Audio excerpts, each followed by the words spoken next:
Hashem na'aseh v'natzliach, shiur Torah, Baruch Hashem. Always good to be back here at All Torah, the only shul that I know of that has a living Sefer Torah. Baruch Hashem, Rav Zev, Ashrechem v'ashrech elkechem, that you have such a Rav.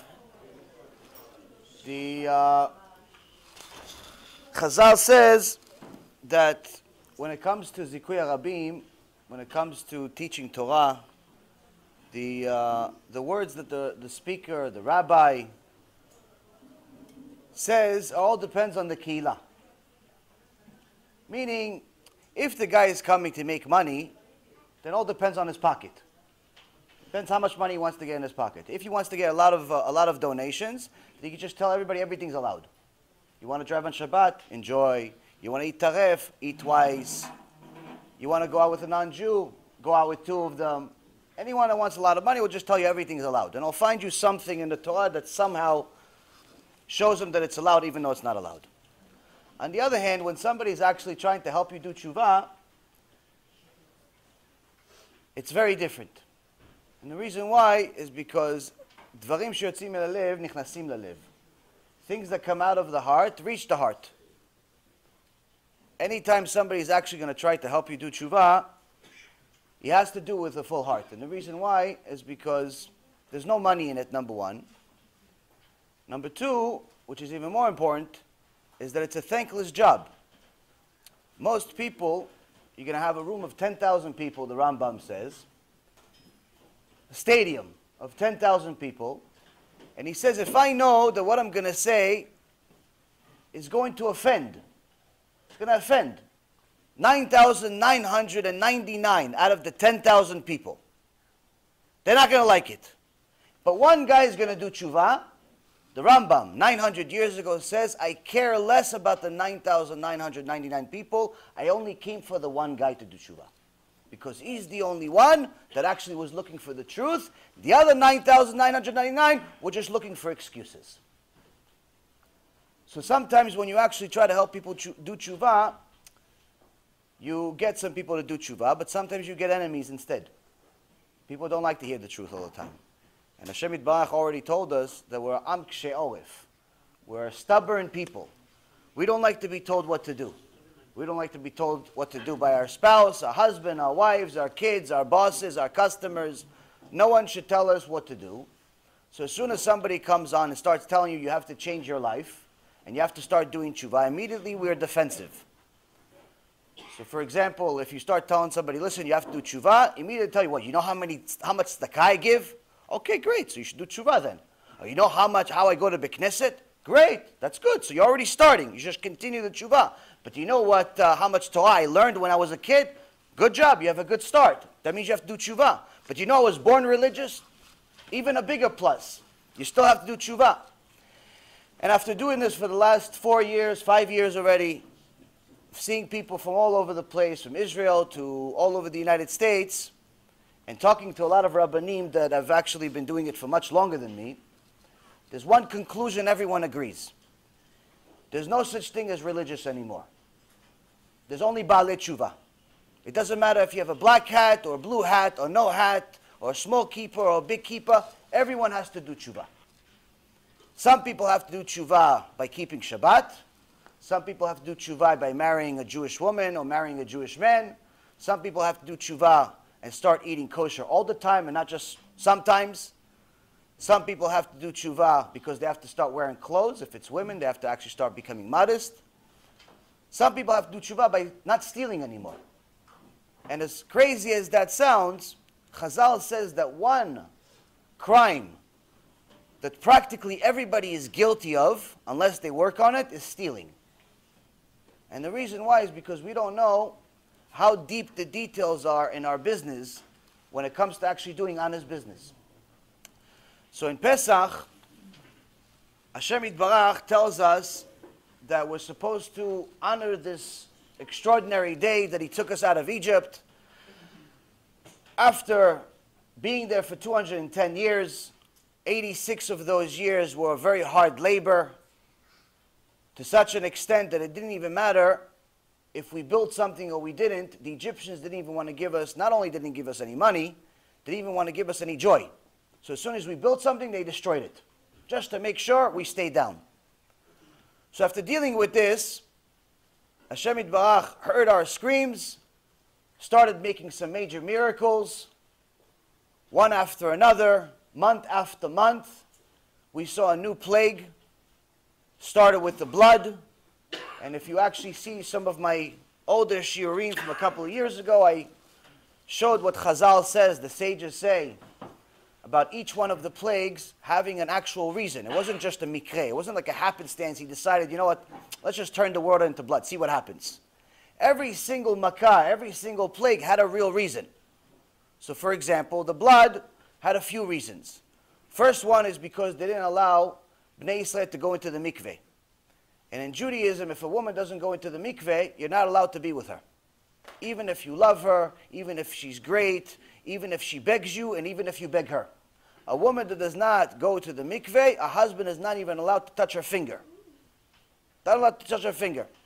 And that's why, if there's ever a situation, and unfortunately today there's many, where one person does teshuvah and the other doesn't.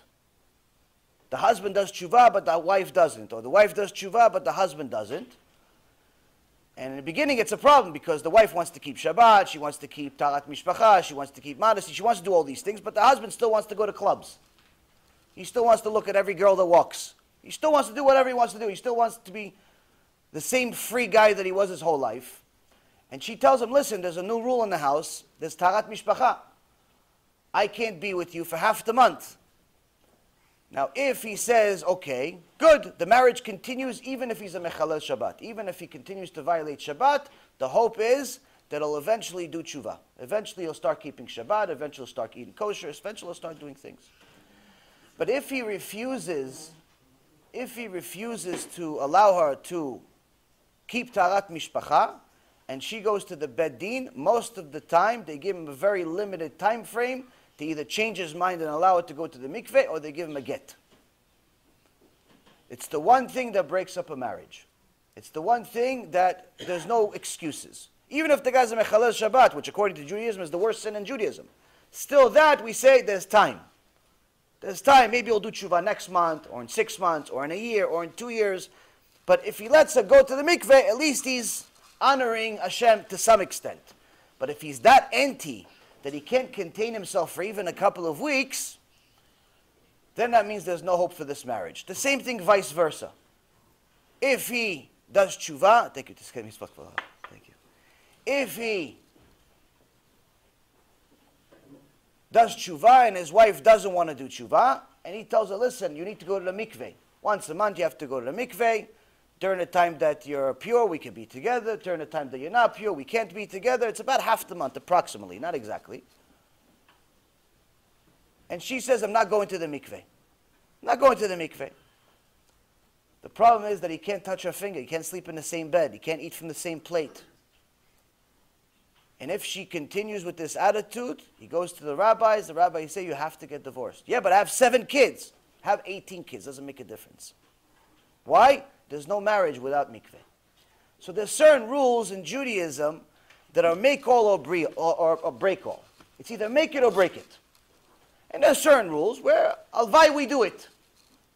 Hopefully we get to that stage. Pesach is one of those rules. Pesach, Hashem Yitbarach tells us we have to clean up our chametz. A person that eats chametz, eats pita, eats something that's not kosher for Pesach on Pesach, the din is karet. Karet is the worst possible punishment in the entire world. Because it's not a one-time punishment. It's forever. Now we can't think of forever. We can think of a week, a month, a year. If you're really smart, 5 years. Anything beyond 5 years is just imagination. But that's all we can think about. We can't think about forever. Hashem can't. Hashem can think about forever. It's not, he can't not think about it. Because he's eternal. He thinks eternal because he is eternal. For him, the past, the present, and the future, it's all the same thing. So just as much as we would love to only get the love part of Hashem, because he has unlimited love, he also has unlimited wrath. Meaning that when we do something he doesn't want us to do, the punishment is just as severe as the love is. And that's one of the things that most people don't like to hear about. They like to hear about the lovey-dovey part. They want Hashem to be Santa Claus, where he just gives us presents all the time, and as soon as he doesn't give us presents, we don't like him anymore. That's like it's business. If we do good, he gives us good. If not, it's somebody else's fault. People always ask, if God is so good, why did the Shoah happen? Why did the Holocaust happen? The reality is, anyone that learned just a little bit of Torah, just 1 year worth of Torah, meaning that he went through every parasha in the Torah. Every parasha in the Torah, at that point you will reach at least 2 parashot, Parashat Bechukotai, Parashat Kitavo. Both of them explain exactly why the Holocaust happened. And it tells you exactly 3,000 years before it happened, who did it. His name is God. He told you, if you do this, this, and this, I'll bring the Holocaust. That's exactly what it says. He even tells you the Holocaust will have a symbol of an eagle, it'll be a foreign nation, and so on and so forth. Now, why does Hashem talk so much? Almost half the Torah talks about punishment. The reason is, Yirat Shamayim, fear of Hashem, is the very basis of connecting to Hashem. It's the very basic level. If we don't fear Him, there's no way that we believe in Him. We believe in something else. So, for example, one of the main things that's very critical for Hashem Yitbarach is to respect our rabbis. So, for example, when you have a rabbi like Rav Zev, Baruch Hashem, it's very easy to respect him. Why? He's Talmid Chacham, Tzaddik, he has great midot. Somebody has to be crazy to go against him. There's something wrong with you. Why would you? Who did he ever harm? A fly says sorry to him for landing in the wrong place. Now, unfortunately, in today's world, there's a lot of people that are not exactly that. There's a lot of people that are Reshaim, wicked, but they just have a long beard. So it's hard to tell who's what and who's good and who's bad. That's what we have to check. But the Zohar Kadosh in Parashat Pikudei, just a couple of weeks ago, we read it. The Zohar Kadosh says there's certain things that happen in the world. It's not because Hashem wants it to happen. It's only because we did something. If you do something, Hashem has to react. There's an action, there's a reaction. There's a cause and effect. He says when you're a mevazeh, you embarrassed a Talmid Chacham, you have a serious problem. But the Zohar says you don't even have to get to that extent. If you simply don't give enough respect to somebody that taught you one piece of Torah. You asked him, listen, what's the parasha this week? He says, Parashat Shavua is Ki Tisa. That's it, it's a chidush for you. You didn't know what parasha it was. He told you it's Parashat Ki Tisa. He says, what does Parashat Ki Tisa say? It says, Mechalel Shabbat Mot Yumat. Okay, that was the first time you ever heard that. You never knew that if you violate Shabbat, Hashem puts you on the bad list. Until you do teshuvah. It's a chidush for you, it's new. That guy, whoever he is officially, according to the Gemara Bava Metzia, he's your rabbi. Meaning you owe him respect. And the Zohar says, if you now decide, I don't want to respect him, there are 2 angels, which we're not allowed to say their names, that their job is to punish people that don't respect their rabbi. That's their only job in the world. Hashem created them just to punish people. They don't have a job of being giving you presents. That's different angels. So we see that the weight of some of the crimes we make is significant, especially since we don't even know it's crimes. A lot of the things that we do, we don't even think it's bad. Like, for example, anybody here think that saying I told you so to somebody is a bad thing? Like you told somebody something, and he didn't listen, and then it happened. Whatever you told them happened. And you say, I told you so. Does anybody here think that's such a bad thing? No.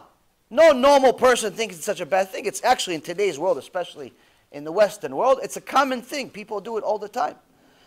But if you look at the Proverbs, Shlomo HaMelech says it, and also you'll see it at the beginning of every Gemara. Beginning of every Gemara, it says, יהי רצון מפניך אדוני אלוהי, שלא ירא דבר תקלה על ידי ולא יקשה בדבר הלכה, וישמחו בי חבריי. It says, Hashem, may it be your will, my God, that a mishap not come through me, meaning I don't learn the wrong thing, and that I don't stumble in any matter of law because of learning the wrong thing. Instead of learning kasher, I say it's taref. Instead of taref, I say it's kasher. Instead of allowed, I say it's not allowed, meaning not learning the wrong way. Why? So my colleagues, my friends, the people in the kehillah, the people in the community, don't celebrate because I failed. And then later on it says that I don't celebrate because they failed. Meaning, I don't tell them I told you so, and they don't tell me I told you so. Why is it such a big deal? Why do we say this in every single Gemara? You're going to find this blessing. Every single one. This is also in the Mishnah. Mishnah came before the Gemara. This is also in Proverbs. Proverbs Mishle, Shlomo Melech. It's before the Mishnah. This I told you so is a big thing. Why? Because the Torah says, Amitkabed beklon chavero en lo chelek leolam haba. Someone that takes honor in his friend's failure loses olam haba. He can keep Shabbat, he can keep Tarat Mishpacha, he can give tzedakah until the end of the year. Unless he does teshuvah for that specific thing, he has a serious cheshbon with Hashem. Most of us didn't even know it's a crime. Most of us didn't even think it was a mitzvah to tell him I told you so.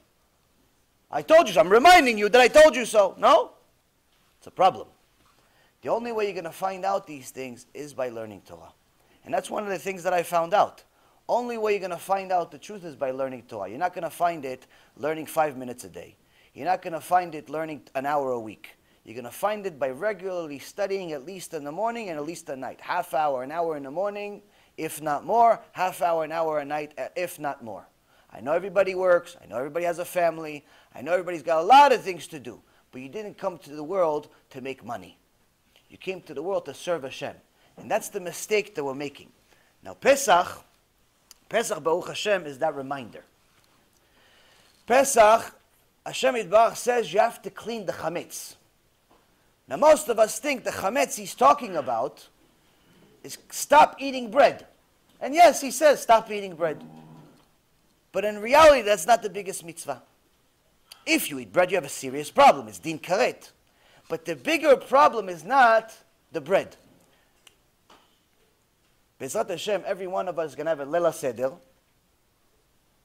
And everybody has different minagim. Some people eat this, some people eat that. But if you ask people, what's the biggest mitzvah of the Seder? You sit with your family, you have 10, 20, 60 people, whatever you have, Baruch Hashem. Ken Yirbu, you have many more. But, now, what's the biggest mitzvah? One guy's going to tell you, eat matzah. Another guy's going to tell you, drink wine. Another guy's going to tell you, eat everything in sight. You see it, eat it as long as it's not moving. If you're Chinese, if it's moving too, you could eat. But now, is anybody going to tell you that the Magid is the biggest mitzvah of the Seder? Only the Torah. What's the Magid? The Magid is talking about the Exodus. Talking about what actually happened 3,300 years ago. But not just saying the story, hey, by the way, guys, God created the world. Fast forward a couple of thousand years. We were in Egypt. We were in big trouble. He bailed us out. Then we got Torah. That's it. Eat. The Magid, Rabotai, is to say the entire story all the way until you go to sleep. Until you can't talk anymore. Now what about if you start talking and you have energy, but other people are falling off? This guy falls asleep, that guy falls asleep, she fell asleep, the baby's asleep, everybody's sleeping. But you're still not asleep. You start teaching yourself until you fall asleep. That's the biggest mitzvah of the Seder. That's the biggest mitzvah of the Seder. It's not eating. It's nice to eat, enjoy, but it's not eating. You want to eat matzah? Enjoy the matzah. It's not the matzah. It's not the wine. It's the Magid. Why is it the Magid? You have to know where you came from in order to know where you're going to go. And most of the kids today, at the Leila Seder, instead of talking about Moshe Rabbeinu and Am Yisrael, they talk about baseball, football, basketball, Pokemon, Shmokemon, all these different games that are out there, because that's their life. Now us as parents, the only point of Hashem making us parents is to make that change. Is to let them know that Pokemon is not Moshe Rabbeinu. Baseball is not actually important. Yetziat Mitzrayim is. It's a big responsibility to be a parent. Now, and Yetziat Mitzrayim, eventually we get to Mount Sinai. In Parashat Yitro, it says that Am Yisrael stood under the mountain. So the first question the sages ask, did the mountain have a cave? Mount Sinai had a cave? It says no, no caves. So how do they stand under the mountain? It says because Hashem took the mountain and he put it on top of them. Similar to a chuppah. He made it like a kippah. You know, you have a chuppah, there's a wedding. Baruch Hashem, we had a wedding over here. You have a wedding, you have a chuppah like a talit. He made Mount Sinai like a talit. In the Gemara Masechet Shabbat, it says, Hashem Yitbarach told Am Yisrael, this is our chuppah. If you accept our Torah, you accept the Torah that I already wrote 974 generations before I created the world, this will be our wedding. If you don't want the Torah, this will be your burial ground. Meaning, I'm going to bury you with the mountain. The sand is already ready. So the sages ask, didn't we say that Am Yisrael accepted the Torah? When you say he accepted the Torah, that usually means we had like a choice. But if we tell somebody, listen, take me to work or I'm going to kill you, that's not really a choice. It's more of a threat. What's my choice really? I'm either going to take you to work or you're going to kill me. So Baal Tosfot say, yes, we had a choice. We had a choice to live. We had a choice to die. He said, yeah, but it's not really a choice.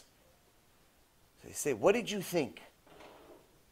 Our God is irresponsible and he's going to leave the entire destiny of the entire world up to chance that maybe they're going to change their mind. They say they're going to accept it a month ago, and now they're going to change their mind and say, no, you know what, we don't want it anymore. Because if they don't accept the Torah, there's no world. There is absolutely no world. There's no point to the world. Once we start understanding the significance of these things, and we realize that the Torah is not a free choice, it's just choice, things change. Most of us think that we have free choice. Free choice means you can do whatever you want. If you go to work, you get paid. If you don't go to work, you don't get paid. That's what we think we have. Free choice. The Rambam explains we don't have such a thing. What we have is choice. Choice means if you go to work, you get paid.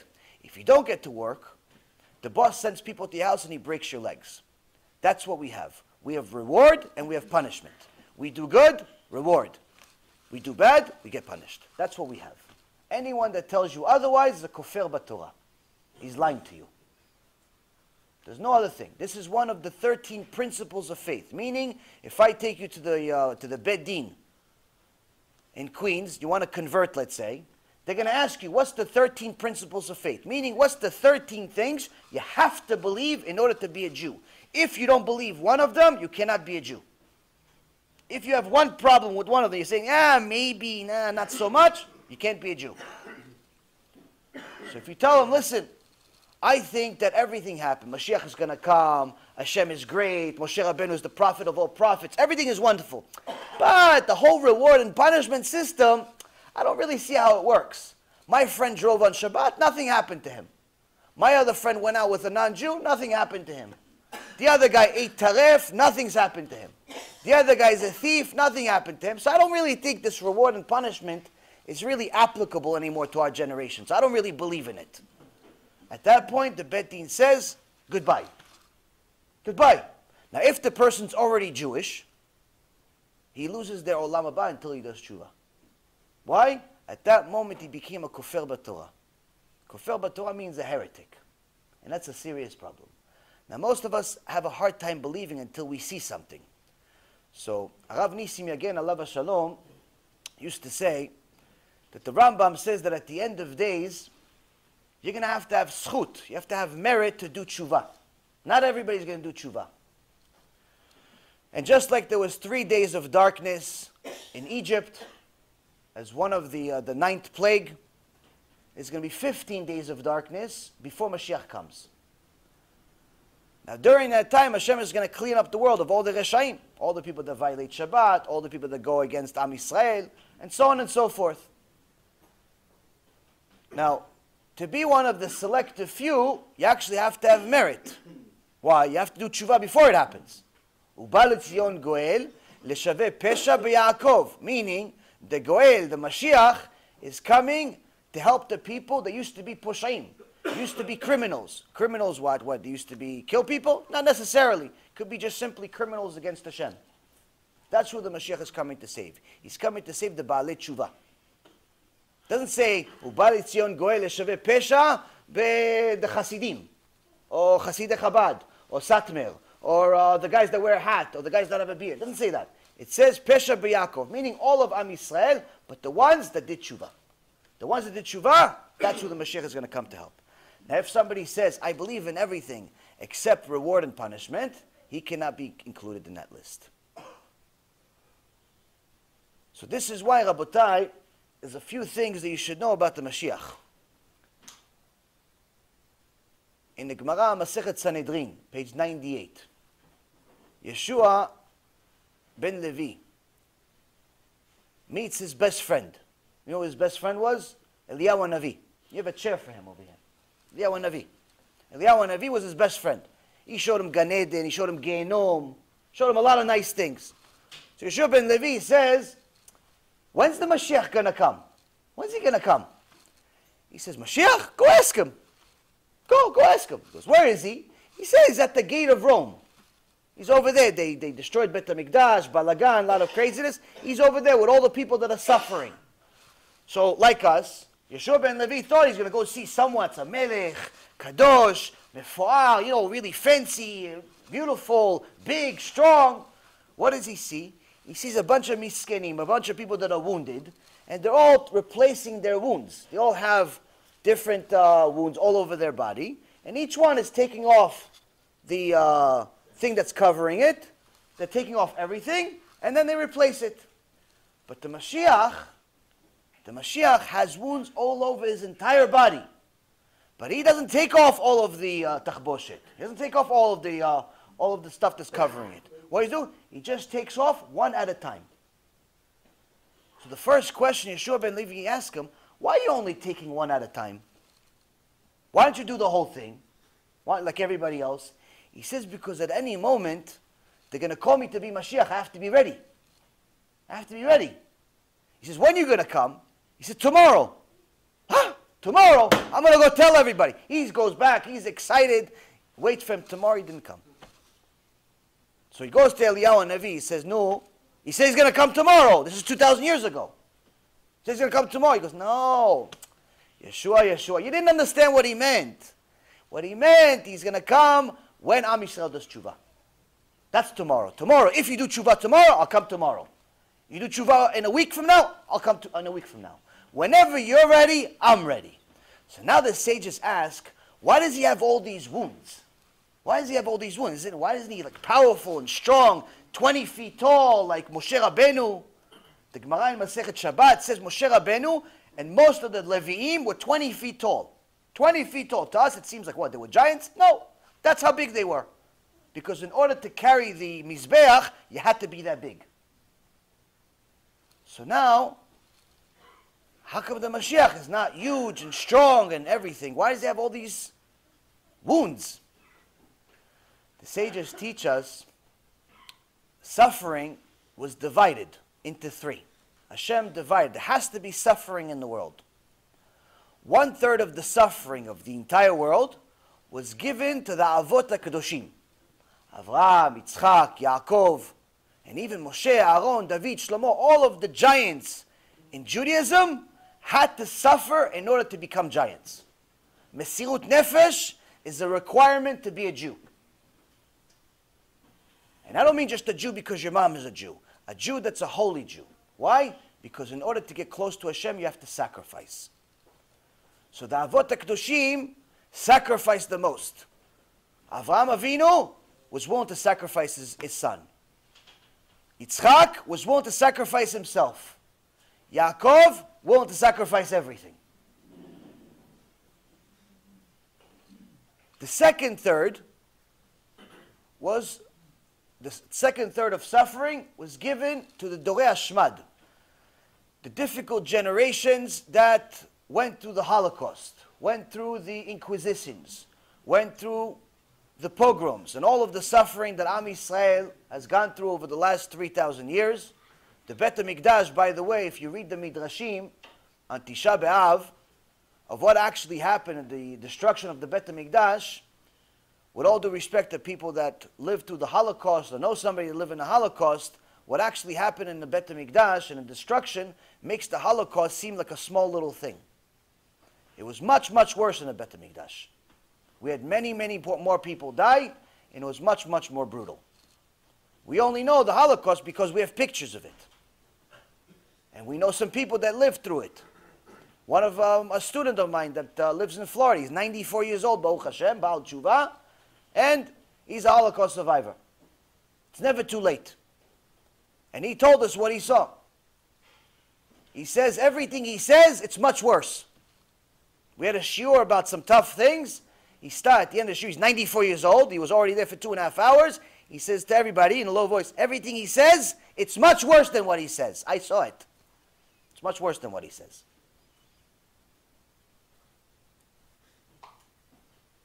So now the second third of suffering went to those generations that suffered, that we know of and we heard of. What's the third third of suffering? The third third of suffering goes to the Mashiach. And the Chachamim say that every month on Rosh Chodesh, Avraham, Yitzchak, and Yaakov all go to the Mashiach and they beg him to continue suffer. Why? Because every single time every one of us sins, he suffers for it too. So one of the biggest bushot, one of the biggest embarrassments that every one of us is going to have when we meet Mashiach, if we have the merit to do teshuvah and actually see Mashiach when he comes very soon, Be'ezrat Hashem, is you're going to see the wounds. And immediately you can say, oh, you see that infection over here? That's from you. Yeah, that scar over here, that's from you. We're going to want to melt. Imagine, Gdol Ador, we have Rav Ovadia. He's coming to visit. He says, oh, by the way, the scar over here is from you. You said, remember, you went out with that girl. Remember that one time? Yeah, that's from you. That's from you. Just thinking about it should cause us like some type of anguish. You suffer for it. Like, I caused this tzaddik. That's the reality. That's the reality, Rabotai. As hard as it is. So the biggest mitzvah is for us to learn all of these things, because the only way we can do teshuvah is by learning these things. Now the Gaon Mivilna said, what does it mean to be a Jew? Does it mean that you do mitzvot? He says no. Doing mitzvot is easy. The hard part of being a Jew is that the Torah is supposed to fix you. The Torah is supposed to fix your midot. It's supposed to fix your character traits. You're brought into this world with certain challenges. Some of us are more angry. Some of us are cheap. Some of us are arrogant. Some of us think we're the smartest people in the world, and some of us have no confidence at all. Each one of us have different midot. The Torah is supposed to fix them. That's the point of the Torah. Now, how do you fix them? The number one way to fix your midot is by learning Musar every day. Now, everyone has heard of the Shulchan Aruch, right? Heard of the Shulchan Aruch. It's not a cookbook. In one shiur I said, Shulchan Aruch, I said, yeah, it's a cookbook. No, not a cookbook. It's the book of laws of all the Torah. So, the Shulchan Aruch was written by Rabbi Yosef Karo. And he got his chavruta was an angel. He studied with an angel. Every day an angel would come to him and teach him. And he wrote a journal. This is 500 years ago. He wrote a journal of what happened to him every day, what the angel told him. And one time he wrote in a journal, he said, today the angel rebuked me. He yelled at me. Why did he yell at you? He says, how come you didn't learn enough musar? That's what he told him. How come you didn't learn? This is Rabbi Yosef Karo. We learn in Shulchan Aruch. All of our halachot, we hold by him. This is a person that his best friend was an angel, and he's getting yelled at by an angel. Why? You didn't learn musar. Why? You only learned 2 hours of musar. If he had to learn 2 hours of musar, we should learn 1,000 hours of musar. Why? Because that's the point. The whole point, Rabotai, is for the Torah to fix us. If it's not fixing us, it's the wrong Torah. Now, most people think the Torah is difficult. So Hashem says, if it's heavy for you, it's not my Torah. What is it like? One time, there was a businessman that told one of his assistants, like, listen, I forgot my briefcase in that building, in that office. Go get the briefcase and bring it back. He goes, catches a cab, drives 20 minutes, gets to the other building, goes in there, he sees there's a bunch of briefcases, he remembers what the description was of the briefcase, he picks it up, goes back in a cab, returns to the boss, here you go, boss, and he's like carrying it like it's really heavy. Like, here you go, it's really heavy. What do you have here? Rocks? What do you have here? He goes, it's not my briefcase. He goes, how do you know it's not your briefcase? It's not my briefcase. He goes, how do you know? You said it has a white strip. You said it's black. You said it's this big. This is exactly the description. He says, yes, it's exactly the same briefcase, but it's not my briefcase. He goes, how do you know it's not your briefcase? You didn't even look what's inside. He goes, I know it's not my briefcase because my briefcase is full of diamonds. Diamonds are not heavy. You're carrying something that has something heavy, like steel. My briefcase has diamonds. If the Torah is heavy for us, it's because it's not the Torah. It's something else that we created. And most people that you read about today that were born religious or were religious and stopped being religious, it's not because of the Torah. They didn't stop becoming religious because of the Torah. In the history of mankind, since the beginning of the world all the way until the end of the world, no one will ever stop being religious because of the Torah. No one. It's impossible. And the reason why is because the Torah is good for you. People, all they want is good for them. Which means that the people that are leaving Judaism, either because they were born religious, now they decide not to be religious, or they did teshuvah, but then they decided it's too much, they don't want to do it anymore. The only reason is because of things that were added to it. And we call those things minagim. The chumrot, the stringencies, the things that are above and beyond. The steel on top of the diamond. The good news is that in order for us to see Mashiach, in order for us to get to Olam Haba, we don't have to do any chumrot. We don't have to do any minagim. All you got to do is keep the basics. You're not allowed to drive on Shabbat, not allowed to play with your phone on Shabbat, not allowed to light fire on Shabbat, not allowed to do business or talk business on Shabbat, which, by the way, today, most people think doing business means you don't go to work. No. In today's world, business is very different.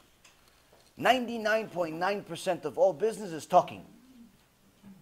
The reality is very few people actually do any manual labor. Most of the business you do is talk. Oh yeah, I'm going to buy that property. Okay, fine. So what's the action? You just bought a $500 million property. By what? One word. Eventually, a month later, maybe you have to sign some paper, but that's not the real deal. The real deal is that you said, I'm going to buy the building. $500 million transaction was just one word. You say that on Shabbat, that's Chilul Shabbat. You say, oh, I like that car, I'm going to buy that car for my son. Oh, it's mitzvah. No, it's not mitzvah, it's Chilul Shabbat. It's Chilul Shabbat. Can't talk business. Can't talk about what you're going to buy, what you're going to sell. You can't even plan to go get a haircut after Shabbat. On Shabbat, you plan for Shabbat. The only thing you could do on Shabbat is Shabbat. Other than that, you could plan a mitzvah. Meaning, you could plan, let's say, for example, on Tuesday we're going to have a Shiur Torah. You could plan that Shiur Torah on Shabbat. Why? It's a mitzvah. Other than that, all you could do on Shabbat is Shabbat. That puts us in a very big dilemma because we have to start finding things what to talk about. Because most of us talk business on Shabbat. Some people, you tell them, you can't talk business. So they tell you, so what else do you talk about? I said, talk Torah. Try it. He goes, I don't know Torah. That's the point of learning. Baruch Hashem, today, you can learn by simply pressing a button and the book arrives to your house. It's called Amazon. Go to Amazon, go to ArtScroll, go to Feldheim, go to all these websites. You press a button, 2 minutes, you have a book. A day or two, it's in your house. It's very easy. And if you can't afford it, come to the shul. I'm sure Rav Zev will give you plenty of books to read. You can't read, you don't know how to read, come learn a shiur. That's Shabbat. It's very simple. Eat, drink, rest a little bit, talk Torah, finished. That's the number one mitzvah in Judaism. The second thing that's very big is when it comes to modesty for women. Since women are not obligated to learn Torah, they're only obligated to learn just enough to run the house. They have to know the laws of kosher, the laws of Shabbat, what to teach the kids, the basics of the Chumash. But they don't have to learn all the intricate details like the husband is. So the number one mitzvah for a woman is modesty. That's the number one mitzvah. How big is that mitzvah? The sages say some critical things about it. Arav Pinkus, alav shalom, one time when he moved to Yerushalayim, he saw that there was a poster of an immodest woman, an advertisement for, I don't know, a phone company or some company. It was an immodest woman, and even though he was older and not in the best shape in the world, he climbed and ripped this poster off. Now a couple of Israeli cops saw him, and they arrested him, took him to jail, and eventually he went to the court.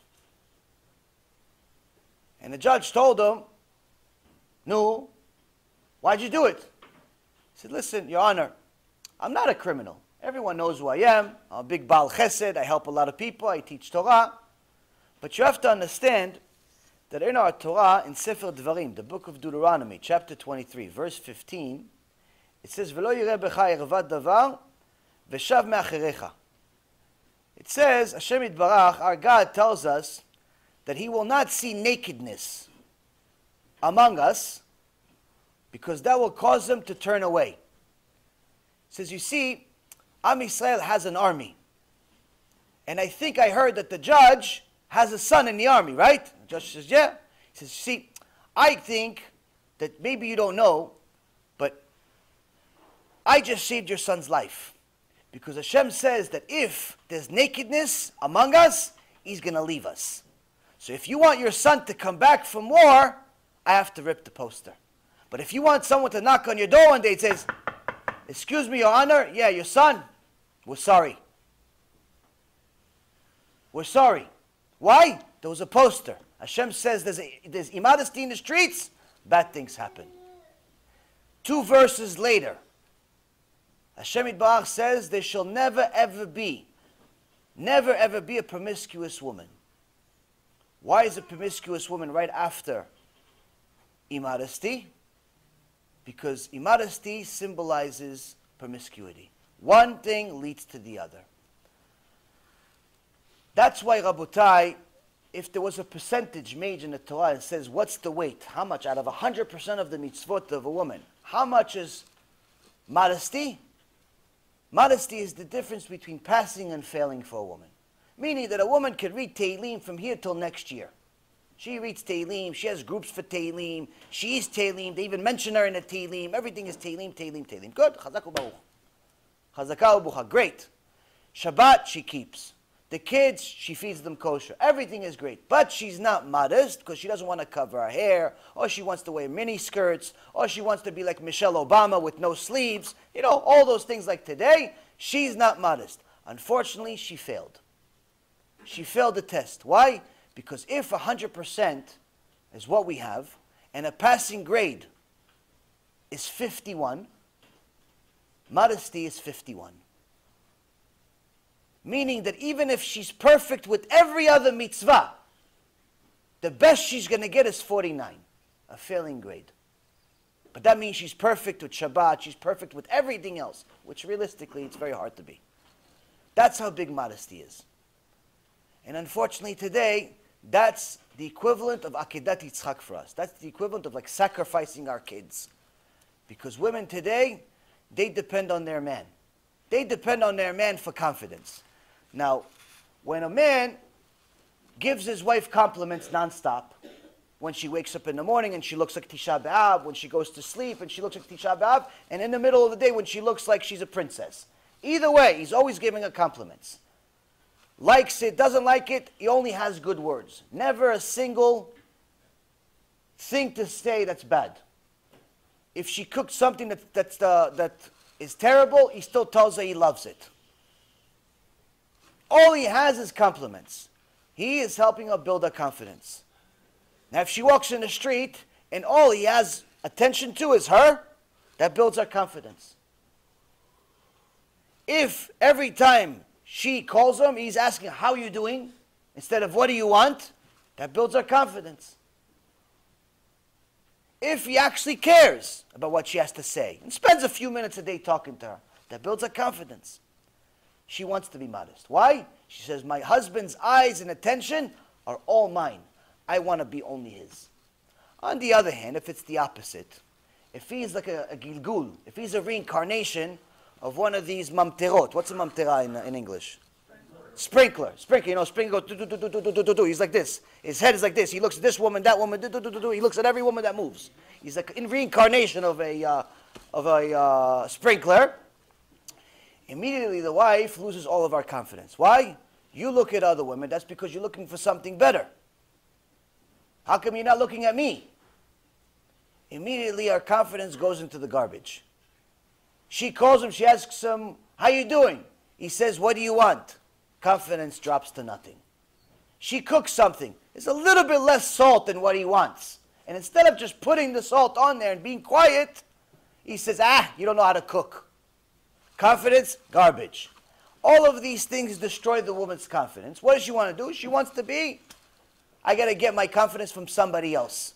When Steve and Daniel and Mustafa and Marcus from the supermarket say, wow, you look good, man. You look good. That gives her confidence. She has to get it from somewhere, Rabotai. You just have to decide where. And the reason why is because the Gemara in Masechet Shabbat, page 54, says that someone that doesn't rebuke another person gets to sin himself. But the Rambam says something worse. There are four people that Hashem can't stand them. To what extent? To the extent where he doesn't want them to do teshuvah. He doesn't allow them to do teshuvah. He says, you stay rasha, I don't want to help you. Meaning, it's going to be very hard for you to do teshuvah. One of them is someone that doesn't rebuke. He sees somebody do something wrong, he doesn't say anything. The other one is a machtia rabim, someone that causes other people to sin. When a woman walks around immodest, she's a machtia rabim. She's someone that causes other people to sin. She's in serious trouble with Hashem. If the husband is the reason, he's in the same basket with her. So when you got married and you said, yes, you said to Rav Zev, yes, I marry her, you really married her. Through thick and thin, you're going to stay together. Might as well go to Gan Eden together, not the other place. It's much colder. The reality is, Rabotai, is the Torah, it's not a chumrah. I'm not teaching you anything. I'm not telling you anything that you never heard, or if you haven't heard, Baruch Hashem, that you heard it now. But it's nothing new. This is not my own chidushim. The Chafetz Chaim said that there's 5 levels of Jews. 5 levels. There's someone that's boiling, there's someone that's hot, warm, cold, and frozen. The Chazon Ish, about 50 years ago, one Shabbat, he saw an Israeli guy smoke a cigarette on Shabbat. And immediately he saw some Hasid run past him, run past the Chazon Ish, the Gdol Hador, run past him, run to the Israeli guy, slap him in the face until the cigarette came out, and start screaming at him, Lama ata mevazeh et Abba sheli? Why are you embarrassing my father? The guy was so shocked, he didn't know what to do. He ran away, the guy who was smoking a cigarette. So the Chazon Ish told his helper, go get this guy. Get him, go get him. Get the Hasid. He brings him. He thought maybe he's something he did wrong. He said, no, you have a new job. What's the new job? You're going to be the mashkiach of all the Kiruv. The Kiruv is a very big responsibility. Anyone that carries anything on Shabbat has to depend that there's an Kiruv. If there's no Kiruv, you can't carry anything. You're going to be responsible of the entire Kiruv of Bnei Brak and all of the mikvehs. Meaning every single house that has a wife that's pure is depending on you. Because if the mikveh is not pure, we have a serious problem. He goes, yeah, but for the Rav, thank you very much for the offer. I appreciate it. But I don't know the halachot for Kiruv, and I don't know the halachot for mikveh. So how could I be responsible for these things? The Chazon Ish says, no, don't worry, that's the easy part. Learning the halachot is the easy part. The hard part is finding a boiling Jew. A Jew that's on so much fire from loving Hashem that he's willing to run across the street and slap his brother to wake him up. Because it hurts to slap your brother. But sometimes you have to for your father. Sometimes you have to. That's the hard part. The hard part is to be that boiling Jew that's constantly fighting for Hashem. Now, there's very few Jews that like Arabs. The reason why is because they're terrorists for the most part. There's over 1 billion Arabs in the world, almost 2 billion today. A recent research that was done by Prager University and a few other places, PW Research and a few other major research houses, proved the world wrong. That this whole concept of Islamophobia, where we're scared of people from Islam and it's really being racist and it's not really nice, they're not really all terrorists. They did a research. How many of the people that are Muslim believe that the world should go into Sharia law? Into Sharia law. Sharia law means that if someone violates the law, they could kill him in the middle of the street, no questions asked. Doesn't matter what the government says, that is the government.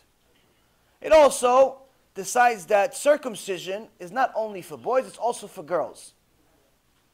They torture their women because chas v'shalom, the woman would actually have any enjoyment in her life. And they add all these different things that torture their people. And it's allowed to lie. And you're allowed to steal. And you're allowed to do a lot of things that are against God. Even though they say it's Allahu Akbar all the time, in reality it's against God from day one till the end. So most Jews don't like them, not because of the Sharia law. They don't like them because they constantly try to kill us.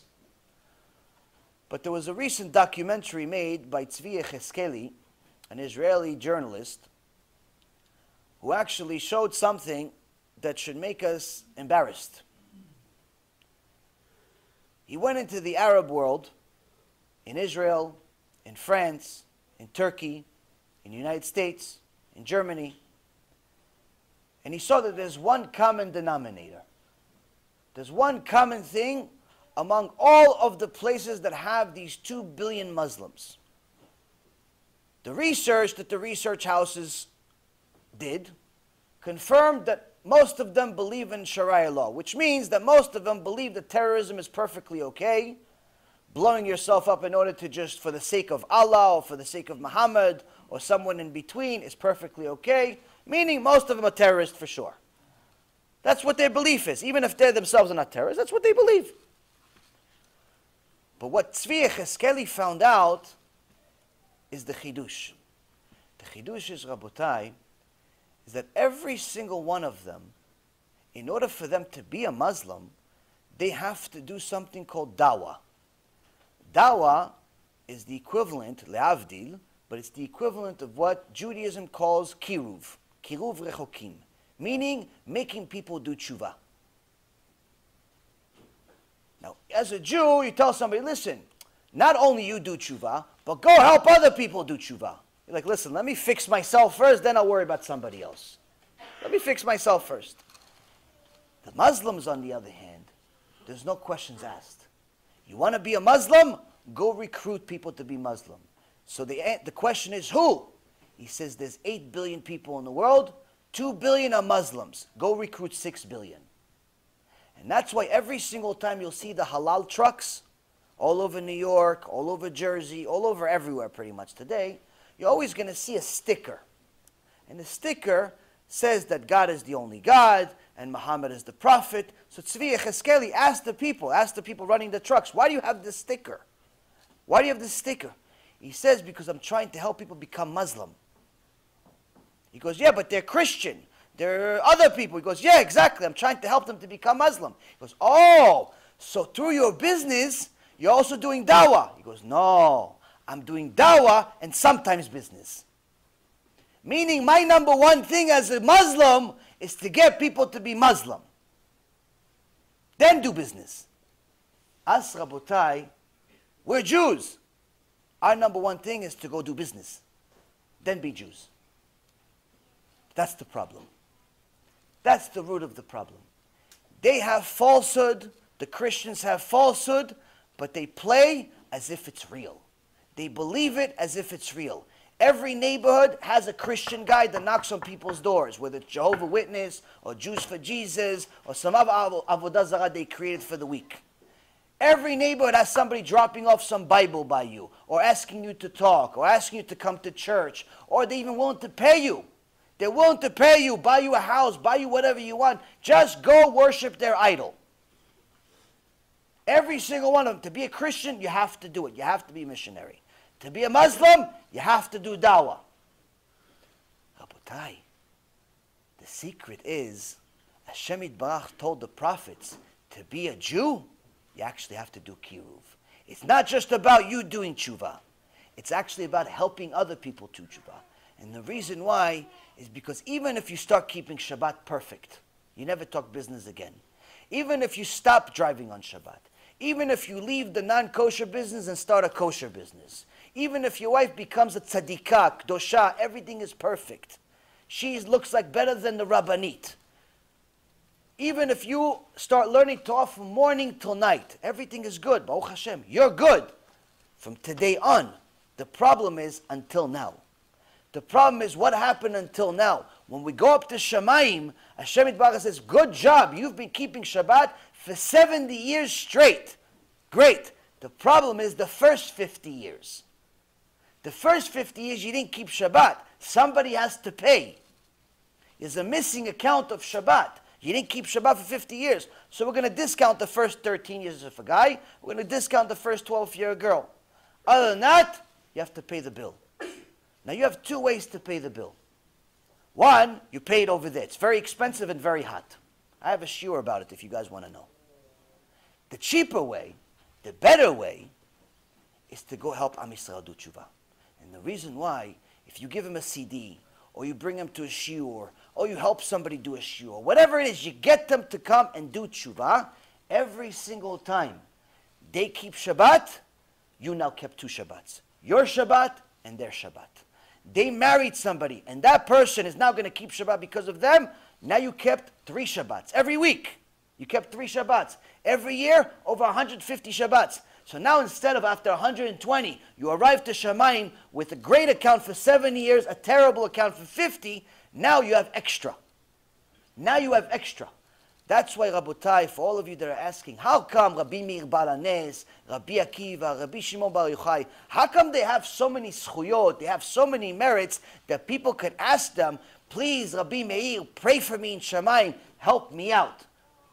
Why? What gives them so many merits? The answer is, Rabotai, they help people do teshuvah. When you help people do teshuvah, that gives you extra. He arrived to Shamayim not only with his Shabbat, he arrived with all the people that did Shabbat because of him. He didn't arrive to Shamayim with just his tefillin. He arrived with everybody else's tefillin. He didn't arrive to Shamayim with just his kosher food. Everyone else that ate kosher. And every single mitzvah goes to his account too. Because mitzvot are like fire. When you take one candle, you want to light another candle. The first candle has fire, the second candle no fire. After you light the second candle, both of them have fire. But the first fire didn't change. That's a mitzvah. Once you do a mitzvah, if it's just for you, it stays just your fire. You help somebody else do mitzvah, your fire stays the same, and now you have 2 fires though. That's helping Am Yisrael do teshuvah. And that also helps you do teshuvah. So Bezrat Hashem, during this Pesach, we're going to actually start working on what we're supposed to do and not just eat and not just talk business and not just make money. Because tzedakah is important and all the things that we do are important, but it's not as important as fulfilling our purpose in the world. Our purpose in the world is not to stay in Mitzrayim. We left Mitzrayim 3,000 years ago because we were slaves. If we're only working and we only focus on work today, we're still slaves. Nothing changed. That's what Pesach is all about. Get out of the slavery and start thinking about Hashem. Any questions?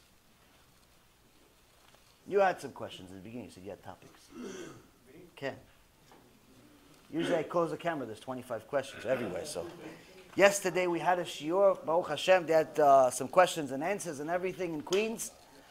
There was over 100 people. Baruch Hashem. It was packed. It was almost a 3-hour shiur.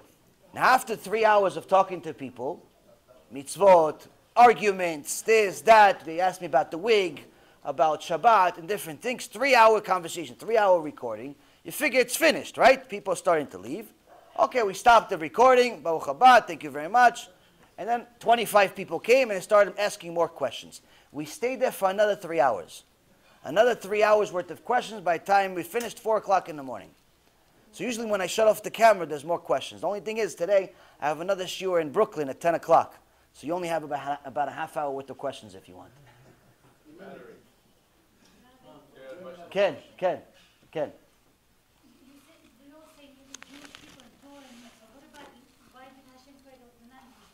Baruch atah Adonai Eloheinu melech haolam asher konim zoh. Okay. So, well, first off, when it comes to the non-Jews, the prophet says that at the end of days, all of the non-Jews are going to have a choice just like the Jews. They also have to do teshuvah. Some of them are going to actually convert to Judaism. They're going to take on the mitzvot, and Baruch Hashem, the Gemara in Masechet Avodah Zarah, page 3b and 4a, says that before the Mashiach comes, there's going to be many converts.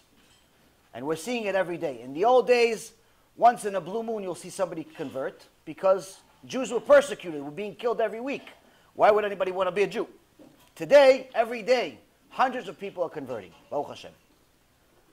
So one thing we're seeing that prophecy come true. So many of them are going to convert to be Jews. The second thing is that many of them are going to learn what the Torah is. They're going to choose to follow it. And they're going to become what the Rambam calls Chasdei Umot HaOlam. The righteous among the nations. The righteous people among the nations that are fulfilling the Torah because Hashem said so, but not the same mitzvot that Am Yisrael have. They have the laws of Noach. 7 mitzvot bnei Noach, which is 7 core laws similar to our 10 commandments, plus all ethical laws like honoring your parents and other things of being honest and so on. So total for the Goyim, there's about 50 mitzvot. There's a 7, just like we have the 10 commandments, they have the 7, and then there's about another 50, we have another 600.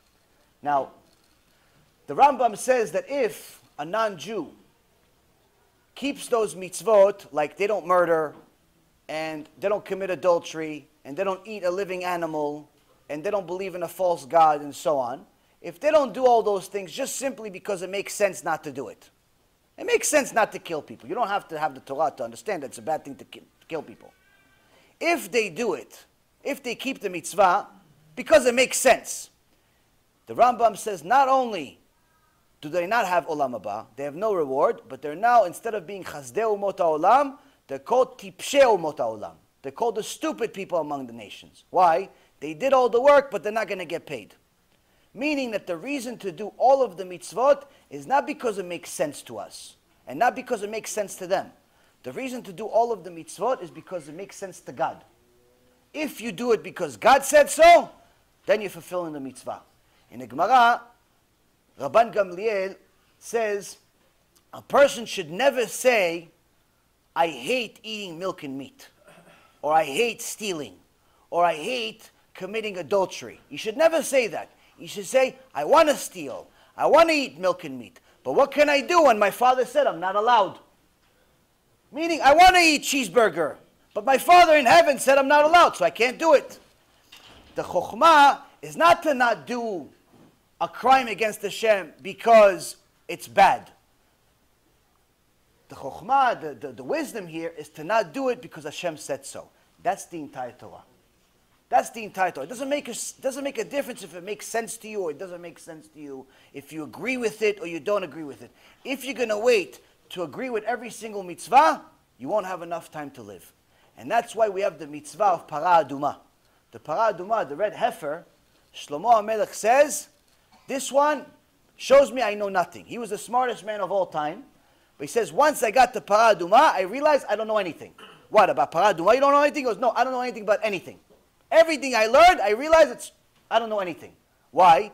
He says, because I thought the mitzvot are supposed to make sense. And that's why you do them. The Parah Adumah doesn't make any sense, and you still have to do it. That's the entire Torah. Makes sense or doesn't make sense, you still have to do it. Why? God said so. That's the entire Torah, Rabotai. That's Shabbat, that's Tzniut, that's everything. It doesn't make a difference if it makes sense or not. You go up to Shamayim, they're not going to ask you, did it make sense to you, sir? Oh, it didn't? Okay, Gan Eden, don't worry about it. It's fine, it's fine. You're cute, you made some funny jokes. Go, Gan Eden, go. Moshe Rabbeinu's waiting for you. Moshe Rabbeinu's waiting, Rabbi Akiva's waiting for you because it didn't make sense to you. The reality of Rabotai is that first of all, it does make sense for anyone that learns it, but even if it doesn't, there are certain laws that don't make sense. For example, circumcision. Circumcision doesn't make sense. Logically, it doesn't make sense. Why would you put your son at life risk on his 8th day? Wait for a year until he's more healthy. Wait for a year. Wait for 2 years. Why are you even cutting a piece of your skin? If I told you, listen, there's a new mitzvah, I just read in the Rambam, you have to cut your ear. Anybody who's doing it, raise your hand. Cut your ear, cut your ear. No? No one's raising their hand. Why? You're crazy. I don't want to cut my ear.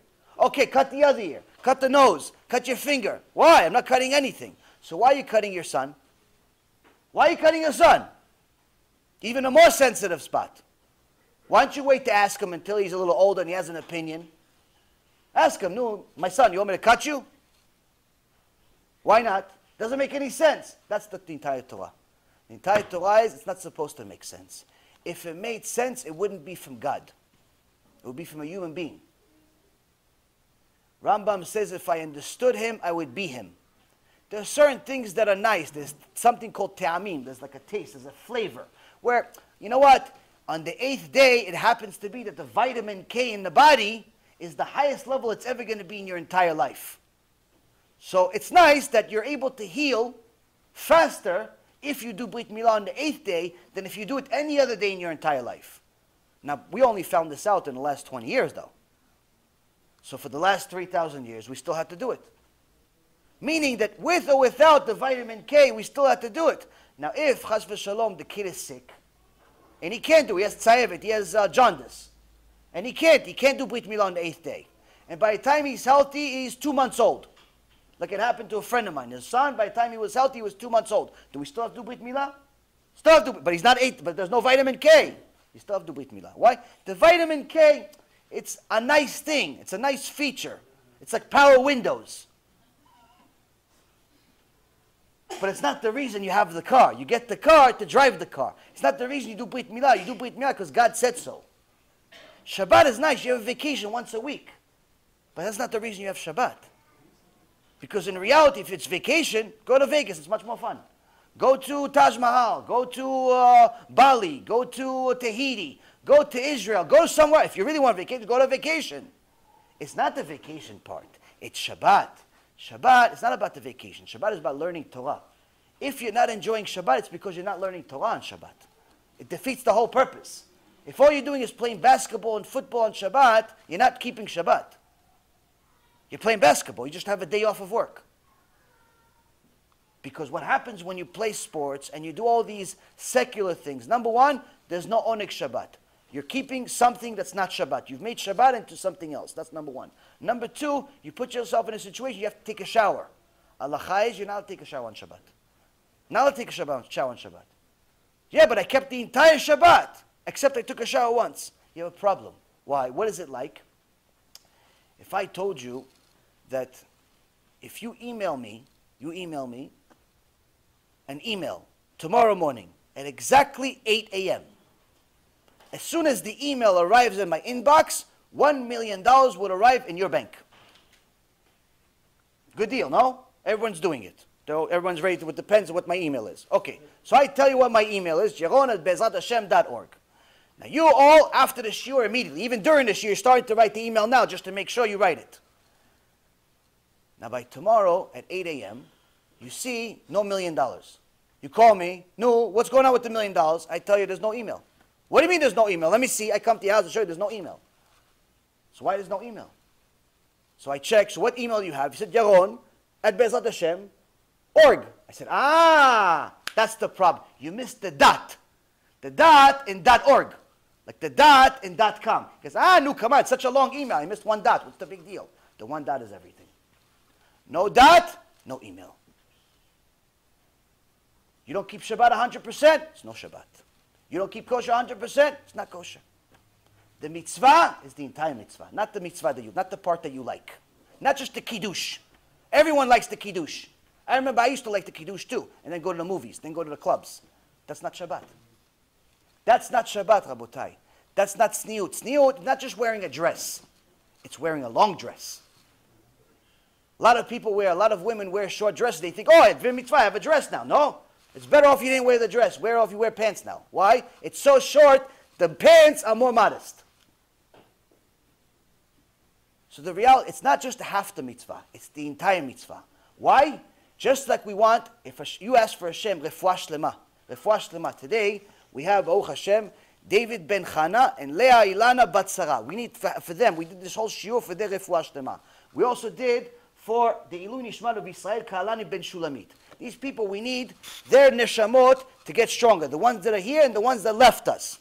Now, if you ask for refuah shlema, Hashem says, you know what? I'm going to give you 99% refuah shlema. 99%. I'm going to give you, everything's going to be good. You're going to have ears, eyes, nose, legs, teeth. Everything's going to be good. Except you're going to have a little bit of a small, tiny tumor in your brain. That's it. No more. Everything else is going to be good. A tiny little tumor. Just a little one. Deal or no deal? No deal. Why? You want refuah shlema. You want the entire refuah. Not just some refuah. You tell me what parnasat tova. What's parnasat tova? I said, I'll give you money. Okay, how much money? Just $1,000 short of how much you need. No, it's not parnasat tova. I want exactly what I need and maybe even more. I need 5,000 a month. I need 10,000 a month. No, I'll give you $1,000 short every month of what you need. That's not parnasat tova then. We want Hashem to give us the whole thing and more. Hashem says, can I ask for something too? Can I ask for the entire mitzvah? Can I ask for the entire Shabbat? Can I ask for the entire tzitzit and not just tzitzit sometimes? And not tefillin sometimes? And not kosher sometimes? And not tzniut, modesty sometimes? The whole thing I want. If you do it right. That's Pesach, Rabotai. Because entire Pesach, Hashem says, this Chametz. You keep Pesach, you eat, you drink, everything is good. A lot of food, everything is good. But if what you're eating has a little bit of Chametz, there's no Pesach. It's din karet. It's the worst punishment in Judaism. Why? It's an incomplete mitzvah. It's an incomplete mitzvah. An incomplete mitzvah is a mitzvah that's full of poison. It's not a mitzvah. It turned into a sin. So Pesach, it's time for us to do teshuvah. Why? We did teshuvah 3,300 years ago. To such an extent, we're able to get the Torah. Now we have to remind Hashem why we still have it. Be'ezrat Hashem, this will help us continue growing with Judaism, continue growing with Hashem Yitbarach, stop playing games, get parnasat tova, get refuah shlema, but also have mitzvah shlema and teshuvah shlema. Baruch Adonai Leolam, Amen ve'amen.